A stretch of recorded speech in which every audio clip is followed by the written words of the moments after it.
Let's apply everything that we've learned this week and design a marketing strategy. Aren't you excited?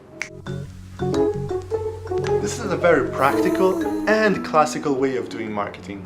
If you're doing more new age things, you might adapt these things a little, but the fundamentals are nonetheless good to know and are still very easy to apply. Step numero uno, you select the customers you want to serve. You do this through segmenting and targeting. Remember, segmenting is dividing the pie, which is the market, into slices. Targeting is selecting which slice to go after. Step number two, choose your value proposition.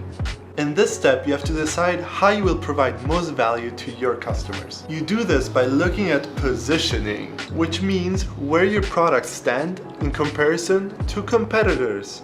Then you differentiate. When you're differentiating, you have to find a way to create more value than your competitors. And don't forget about your competitive advantage, which is what makes you better than the competition.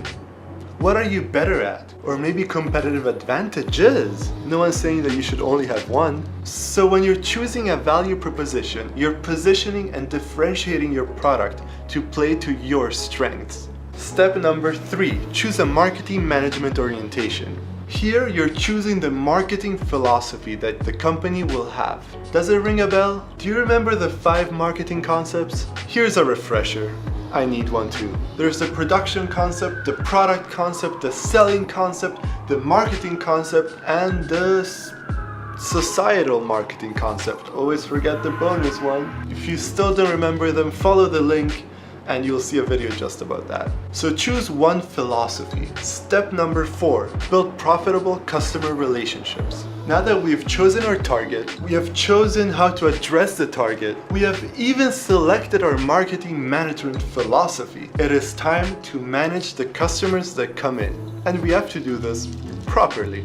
Like everything. We haven't talked much about this step, we'll talk about it much more in the future, but here's one thing that you should know about this crucial part of the marketing process. Customer Relationship Management, or CRM for those of you who are enlightened, is the process of managing detailed information about individual customers and carefully managing customer touchpoints to maximize customer loyalty.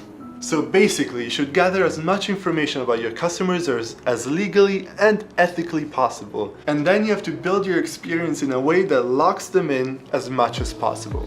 We'll talk about more of these and even more strategies later on. Now our last step, step number 5, capturing value from our customers. This is actually getting the value out of your customers, which might come in the form of money, data, attention, or a million other ways. 2 definitions that are important in this part that we still haven't talked much about are customer lifetime value, which is the value of the entire stream of purchases a customer makes over a lifetime of patronage.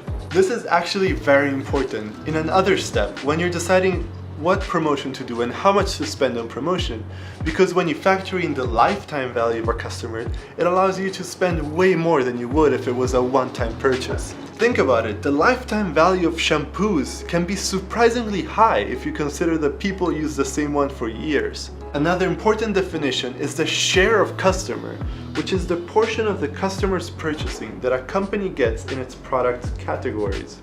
Does your customer only buy San Pellegrino water, or does he buy Fiji water when he's at the restaurant? How much does the money that your customer spends on water goes to San Pellegrino water or other waters? These are all solid questions, but we'll look at them later. Now that we've looked at all the steps of the marketing strategy, let's actually build one for our fake product. This real example is going to apply everything that we've learned so far this week. If you don't like examples, I'll see you back next week. Since we've been talking about San Pellegrino water, let's build a marketing strategy for Umbi water. Umbi water. The first step is selecting the customers that we want to serve. Everybody drinks water. I mean, at least everybody should drink water. But since this is bottled water, we'll choose our market as people who drink bottled water. Let's then divide the market based on something that's relevant. Let's say hobbies, or tribes as modern marketing people call them. To simplify, we'll have drone enthusiasts, athletes, and gamers, because those are the only hobbies in the world. And we will decide to target the amazing segment of gamers. So we have our target market, gamers who drink bottled water. For the second step, we have to choose our value proposition. To simplify, let's say that our only competitor is San Pellegrino water. Remember, tap water isn't really our competitor because our market is gamers who drink bottled water. San Pellegrino is a sparkling water that's like luxurious and from Italy, and it's expensive or something, I don't know. So that's how San Pellegrino is positioned. We will have to differentiate, so position ourselves in a different way to create more customer value. Let's position ourselves lower than San Pellegrino water, like price-wise, and with a unique gamer drawing on the bottle to make it more different or something, I don't know. What would gamers want to have on their bottle? Yes, perfect, so they can play, you know? You see? Gamers, they're gonna love this, I'm sure. Step 3 is choosing our marketing management orientation. And as Umbi, the CEO of Umbi Water, I've decided to use the marketing management orientation. Primarily because there isn't much work to be done product-wise on water, and also there isn't much work on selling. It's mostly about having good distribution and being widespread, I guess. Just as a reminder, the marketing management orientation holds that achieving organizational goals depends on knowing the needs and wants of target customers and delivering the desired satisfaction better than competitors do. Step 4. Building profitable customer relationship. Well, for Umbi Water, I have to make sure that the end customers, the gamers, are satisfied, but also my distributors are happy and are always stocked up on water, and build profitable, happy relationships all around. Step 5, capturing value from customers. So I have to sell these freaking water bottles to people. I can look at the LTV, the lifetime value, but I don't know how high it is. I don't know how many people are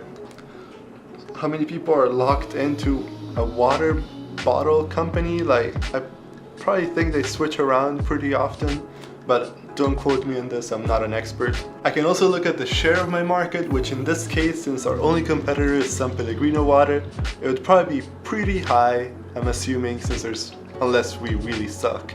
There isn't much to do in these last 2 spots because it's a fake company, but it's still a good exercise. So this is a fake and not very successful example of how to create a marketing strategy for a bottled water company for gamers. Come back next week or check out the next video in the playlist to become a marketing savant.